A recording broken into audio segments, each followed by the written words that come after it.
Hi mga mare ko! For today's video nga ay pupunta kami kila mama. Hi everyone! Every 2, every 3, 4, 5, 6. Prito eh. Habang inaantay nga namin ng sasakyan ay eto, nagkukulitan muna kami ni Hoyi. Ang bebe! Ang bebe! Ang bebe na yan! Kiss pala, kiss mo. Pa daw siya sa amoy. Ganyan ang kating bigas. Sinisigmura ako. Gusto ko yun. Ay, sinulungan nito. Nanay ka lang nag-amoy na. Pupunta ng bukid yun. Magsasay. Kaping bigas lang yung nanay. Kasali ako doon sa mga baso. Pero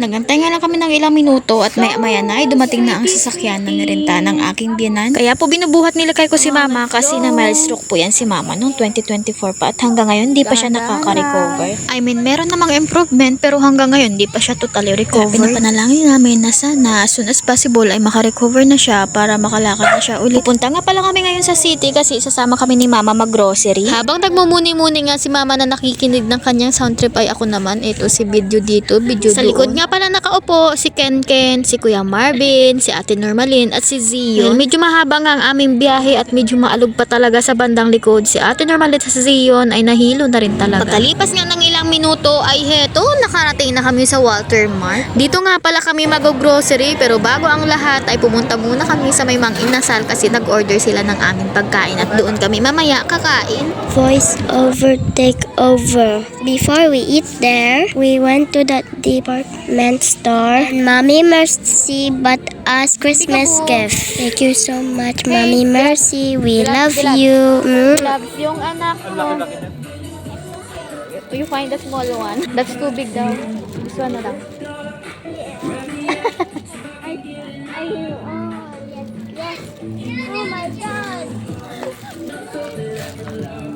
Fast forward, we ate lunch at Mang Inasal, then we went to the grocery. Ate Kenken and I got our own cart because Mommy Mercy told us to get our own cart. Sunod ka kay daddy. Sunod ka kay daddy.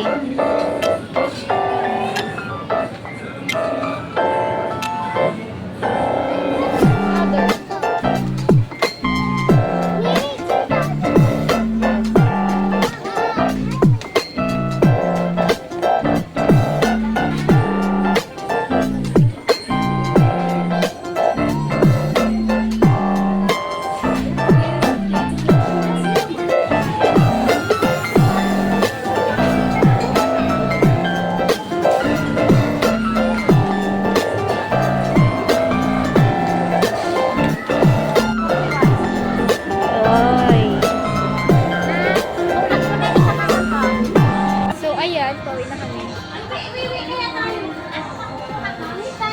naman ako naiilan. Nadamay ka. Hindi ka din.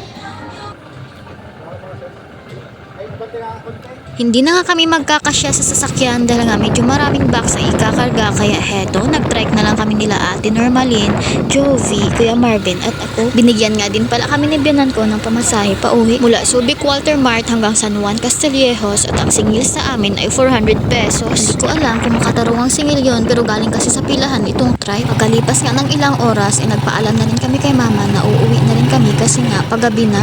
Doon nga din pala si Ken nagbakasyon sa kanya kaya heto nung pauwi na kami ay sinama na namin siya kasi nga dapat may pasok sila ngayon. Pero dahil nga natao na mag-grocery si mama at isasama niya kami ay pina-absent muna namin ang mga bata sa eskwelahan at napag-usapan nga namin mag-asawa na kinabukasan na lang sila papasok. At heto nga, on the way na kami neto, pauwi na sa amin, nasa highway na kami neto sa may Magsaysay. Kinalapit nga ako dito ng asawa ko kasi nga sa backride siya nakaupo. Sabi niya maraming tao naghahanap ng pera. Meron kasing dinrap na sticker doon si Kuya Win Kulot na Sambales na vlog. Biniro ko pa nga siya, sabi ko tara na at makihanap tayo. Sayang din yun kasi 3,000.